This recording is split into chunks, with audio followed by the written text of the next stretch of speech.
Au-dedans de toi, tu aimes ton frère d'un amour parfait. Bonjour et bienvenue à tous. Qu'est-ce qu'une relation guérie? Eh bien, si on comprend l'enseignement d'un cours en miracle, la réponse est assez simple. Une relation guérie, c'est une relation dans laquelle on a pardonné. Et qu'est-ce qu'une relation dans laquelle on a pardonné? C'est une relation dans laquelle on est en paix. Et si une relation guérie est une relation dans laquelle on est en paix, c'est parce que c'est le résultat de la pratique du pardon véritable dans les relations. Bien sûr, nous sommes ici dans le cadre de l'enseignement d'un cours en miracle et donc nous parlons du pardon tel que Jésus nous l'enseigne dans le cours. Et non pas du pardon qui est pratiqué habituellement dans le monde et qui consiste à dire en gros tu m'as fait quelque chose de méchant, mais moi je fais preuve de bonté de cœur car je suis quelqu'un de bon et je passe par-dessus ta faute bien réelle et je te pardonne.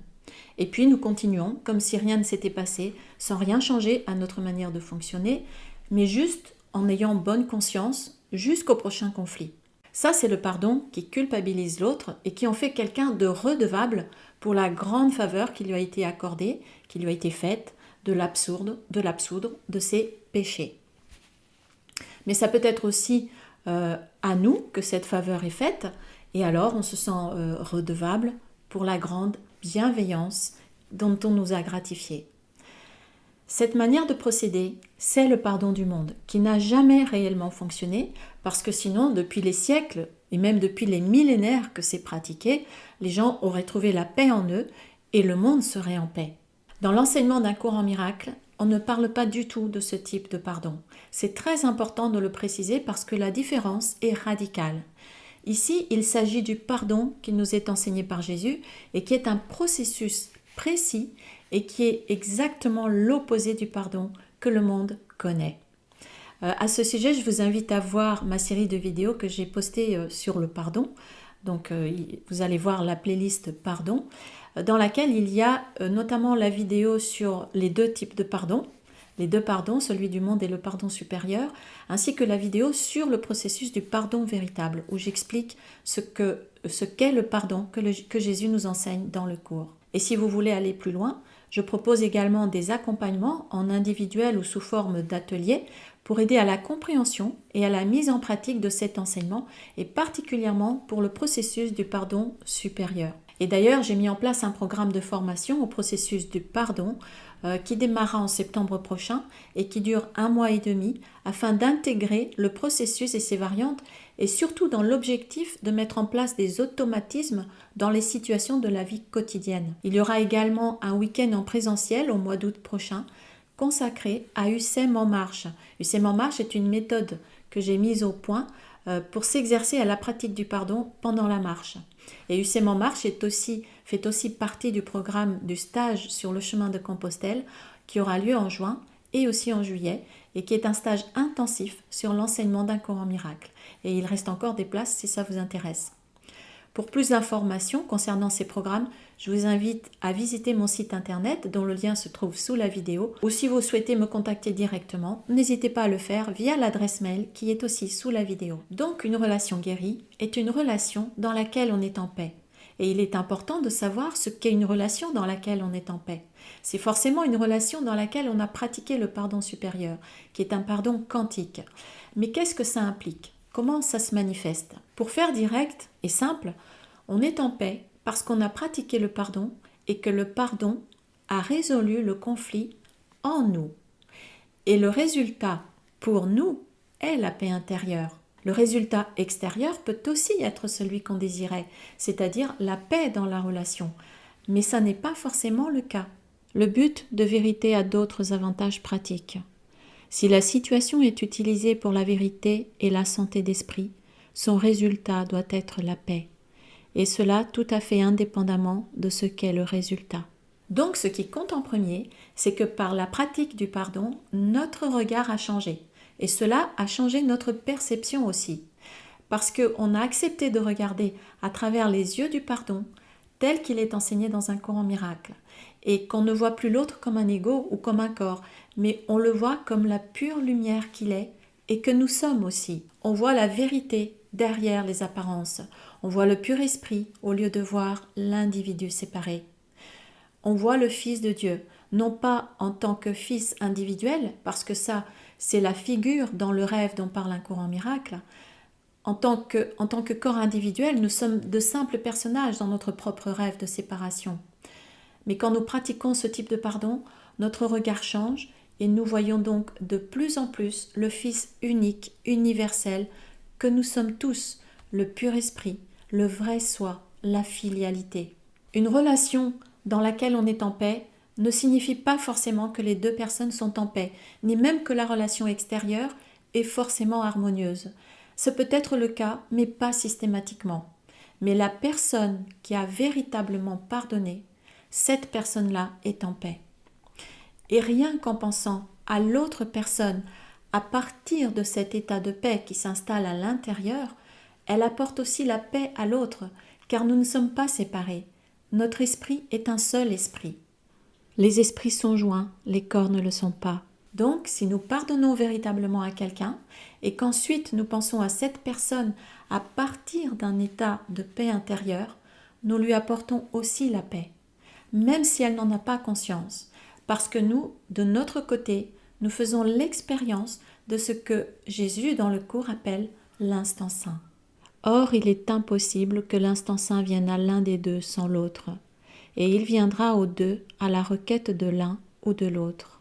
Le résultat du pardon véritable, qui est la paix, ne dépend d'aucune condition extérieure pour que ça marche. Ces conditions pourraient être, par exemple, le fait que je suis en paix parce que j'ai fait la paix avec quelqu'un, parce que je suis allée le voir, je lui ai demandé pardon, on a discuté, argumenté, on a essayé de se comprendre à coups d'arguments et de justifications, on s'est rabiboché, ou bien c'est l'autre qui est venu me voir et qui m'a demandé pardon, on est tombé dans les bras l'un de l'autre et puis on repart pour un nouveau départ. Les choses repartent dans ce qui semble être la paix, qui est en réalité juste une absence temporaire de conflit. Mais si on n'a pas examiné son esprit et qu'on n'a pas vu les souffrances, la culpabilité ou le sentiment d'être une victime impuissante et qu'on n'a pas pardonné tout cela, il y aura un moment où le conflit se manifestera à nouveau parce que les mécanismes intérieurs sont restés intacts. Tout ça, ce sont des négociations, des compromis. C'est un procédé souvent plein d'argumentation, d'explications et d'analyses. Mais en fait, c'est du bricolage relationnel. Ce sont les manœuvres de l'ego pour cacher le vrai problème et donc pour cacher la vraie solution. Et ça, c'est ce que Jésus appelle faire des ajustements. Les ajustements de toutes sortes sont de l'ego, car l'ego croit fixement que toutes les relations dépendent des ajustements, pour faire d'elles ce qu'il voudrait qu'elles soient. Une relation dans laquelle on est en paix n'est pas forcément une relation où les deux personnes trouvent ou retrouvent une communication extérieure harmonieuse. Cela n'a rien à voir avec le fait qu'on soit ensemble physiquement ou pas. D'ailleurs, souvent, nous devons pardonner à des personnes que nous n'avons jamais rencontrées physiquement et que nous ne rencontrerons probablement jamais, comme par exemple des personnes que nous voyons sur Internet ou à la télévision, dans la politique, les spectacles, les médias ou autres. On n'est pas non plus obligé d'aller voir la personne à qui on pardonne pour essayer de restaurer la relation. Si on a envie de le faire et qu'on sent que c'est juste de le faire, on le fait. Si on n'en a pas envie, on ne le fait pas. Chacun suit son chemin et on confie simplement cette personne à la guidance du Saint-Esprit ou de Jésus et on la laisse suivre sa route. Par contre, on peut aussi sentir qu'il est juste d'aller s'excuser ou faire un geste de gentillesse. Eh bien, si on le sent, alors on le fait. Mais quand on pratique le processus du pardon et que notre système de pensée change, on ne peut plus fonctionner comme on le faisait avant. Et parfois, cela ne convient pas aux autres. Ça bouscule trop leur système habituel et ils ne sont pas prêts pour autre chose. Ils peuvent avoir des réactions soit de rejet, soit d'éloignement. Alors, on pratique le pardon et on les confie à la guidance du Saint-Esprit ou de Jésus. Même si nous pensons qu'ils se trompent, nous n'avons pas à essayer de les convaincre, mais nous pouvons les confier au Saint-Esprit en étant honnêtes avec lui et en lui disant par exemple « Saint-Esprit, je pense que cette personne se trompe, qu'elle fait erreur et qu'elle est malheureuse à cause de son erreur. Alors je te la confie, éclaire-la et montre-lui le chemin de la paix. Mais peut-être que je me trompe aussi en croyant qu'elle se trompe. Alors si je fais erreur, je te donne ça aussi et indique-moi la vérité. Guide-moi, éclaire-moi. » Voilà comment on dirige une relation vers la voie de la guérison. C'est en la pardonnant et en la confiant au Saint-Esprit. Jésus, dans le cours, ne nous donne pas de directive, ni pour aller vers les autres, ni pour les fuir ou les éviter. Il nous enseigne simplement comment trouver la paix dans notre propre esprit et comment la partager avec l'esprit des autres. Et c'est comme ça que la paix se répandra aussi à l'extérieur par voie de conséquence. Mais c'est en pardonnant pour la vivre d'abord en nous et en éclairant d'abord notre propre esprit que nous pouvons ensuite la donner aux autres et les aider à trouver la lumière. Ton esprit est une lumière si puissante que tu peux regarder dans leurs esprits et les éclairer, comme je peux éclairer le tien. Ce qui compte, c'est de faire le travail en nous. Et quand on se sent en paix dans une relation, qu'on voit la personne ou pas, on n'a aucune envie ni d'attaquer ni de fuir.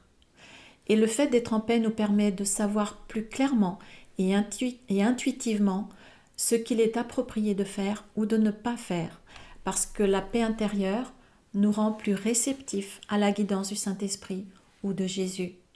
C'est la conséquence naturelle de la pratique du pardon véritable. Parce que, comme nous l'avons vu, le simple fait de penser à quelqu'un d'autre à partir d'un état de paix a un impact positif sur cette personne. Le pouvoir d'un esprit peut luire sur un autre, parce que toutes les lampes de Dieu furent allumées par la même étincelle.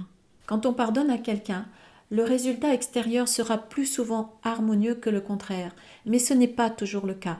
On ne peut pas contrôler les décisions, les choix et les comportements des autres.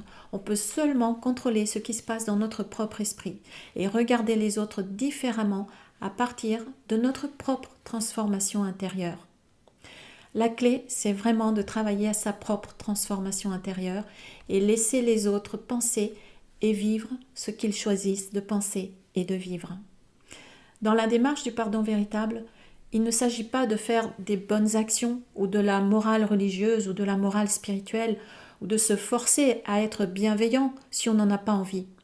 Il s'agit simplement d'avoir une attitude qui est guidée par un regard intérieur, honnête, pour la paix intérieure. Un jour, dans cette vie ou dans une autre, les autres seront aussi fatigués de souffrir, comme nous l'avons été, et ils se diront aussi, il doit bien y avoir une autre voie, il doit bien y avoir autre chose que l'esclavage et la souffrance dans ce monde qui ne tient pas du tout ses promesses. Le plus important, c'est de travailler à éliminer les blocages qui sont dans notre propre esprit et qui nous empêchent de faire l'expérience de la paix. Et c'est comme ça que la paix se manifestera de plus en plus en nous. Et c'est comme ça aussi qu'elle se répandra dans le monde. Quand nous pensons à une personne en pratiquant le pardon quantique et à partir de cet état de paix, c'est là que nous pouvons le mieux l'aider. Ça fonctionne pour une relation présente ou pour des relations passées dont nous gardions des souvenirs qui nous faisaient souffrir. Rappelons-nous que la rencontre physique n'est pas nécessaire pour pouvoir aider les autres à trouver la paix, car seuls les esprits communiquent. Bien sûr, pour arriver à ce résultat, c'est-à-dire être en paix en pensant à une autre personne avec qui il y a eu un conflit ou avec qui il y a un conflit, il s'agit d'éliminer les barrières à la paix en nous. Et le pardon véritable est le moyen le plus rapide, le plus doux et le plus radical pour y parvenir. C'est le cadeau de Jésus à ce monde malade et illusoire. Dans un cours en miracle, Jésus ne nous demande pas d'avoir un comportement particulier avec les autres. Il ne nous demande même pas de les comprendre, car il sait que nous fonctionnons à partir de l'ego, tous, et qu'on n'a pas à comprendre l'ego, ni le nôtre, ni celui des autres. L'ego est incompréhensible et vouloir le comprendre, c'est vraiment une perte de temps. La seule chose censée à faire avec l'ego, c'est de le regarder bien en face et de le donner au Saint-Esprit pour qu'il le défasse pour nous. Jésus nous offre le processus du pardon véritable pour gagner du temps en défaisant l'ego. C'est direct, simple et radical. Et il nous invite à le pratiquer pour enlever de notre esprit les blocages qui nous empêchent d'aimer véritablement les autres. C'est tout simple. Et si nous voulons progresser vraiment, nous devons être honnêtes avec nous-mêmes. Nous avons des blocages qui nous empêchent de faire l'expérience de l'amour et donc qui nous empêchent d'aimer les autres véritablement. C'est pas la peine de nous raconter des salades et de nous faire croire à nous-mêmes que nous sommes parfaitement aimants et compréhensifs. Quand nous avons un conflit intérieur, nous n'avons pas du tout envie d'être aimants et compréhensifs. Il y a en nous tout un système retors qui ne veut pas que nous soyons aimants et qui nous empêche de ressentir l'amour véritable en nous. Et c'est ce système de pensée que Jésus veut nous aider à regarder en face, à le déclarer faux et à le pardonner pour le défaire et pour être enfin nous-mêmes, pour être enfin libres. C'est pour ça qu'il nous a donné ce cours et le processus du pardon, pour que nous fassions l'expérience de la paix de Dieu et que nous puissions aimer comme lui. Parce que l'amour n'est pas un acte, c'est notre nature, cachée derrière les illusions de ce que nous croyons être. Et quand nous sommes en paix, l'amour et la compassion sont naturels. Notre vision intérieure se modifie et nous voyons les autres non plus tels que l'ego veut nous inciter à les voir, comme des personnes à comprendre, à analyser, à déclarer bonnes ou mauvaises. Non, quand notre vision intérieure se modifie, nous voyons les autres tels qu'ils sont vraiment. Nous les voyons en tant que le Fils de Dieu, le Soi, le pur esprit, et nous voyons que nous le sommes aussi. Nous sommes alors capables de voir que nous sommes le même. Nous ne sommes pas des personnes séparées qu'il faut essayer de réconcilier ou de rejeter. Nous sommes un seul esprit dont l'unité ne peut pas être séparée ni divisée. Et en pardonnant à l'autre, c'est donc à nous-mêmes que nous pardonnons, puisque nous sommes un seul esprit qui rêve qu'il s'attaque lui-même. Délivre tes frères de l'esclavage de leurs illusions, en leur pardonnant les illusions que tu perçois en eux. Ainsi tu apprendras que tu as été pardonné, car c'est toi qui leur as offert des illusions. Une relation guérie est une relation dans laquelle on a pardonné. On a pratiqué intérieurement pour soi le processus du pardon véritable. Il faut donc commencer par le début. Le début, c'est la pratique du pardon. Et quand on a pardonné totalement à une personne, c'est que notre regard sur cette personne a changé et on ressent la paix en pensant à cette personne. Alors, la relation est guérie parce que nous y apportons la paix. Et cela a un impact positif, certain, dans l'esprit de cette personne et dans notre propre esprit, puisque nous sommes le même. Le fait de penser à un autre ego change la perception relative d'une manière aussi effective que l'interaction physique. Et chaque frère que tu vois dans la lumière rapproche ta lumière de ta conscience. Et quand nous avons enlevé les blocages à la paix dans notre esprit, pour cette personne, les blocages seront aussi plus faciles à voir dans son propre esprit, parce que nous y aurons enlevé la tâche négative qui se trouvait de notre côté. Nous libérons alors la personne de nos propres illusions. Et alors, il lui sera plus facile de pouvoir regarder ses propres illusions à elle, ses propres barrières à l'amour. Chaque fois que nous pardonnons à quelqu'un, nous accélérons notre retour à la maison et nous aidons aussi cette personne à raccourcir son propre chemin. Et donc, nous l'aidons à diminuer ses propres souffrances. En changeant d'esprit sur le sien pour lui, tu l'aides à défaire le changement que son ego pense avoir fait en lui.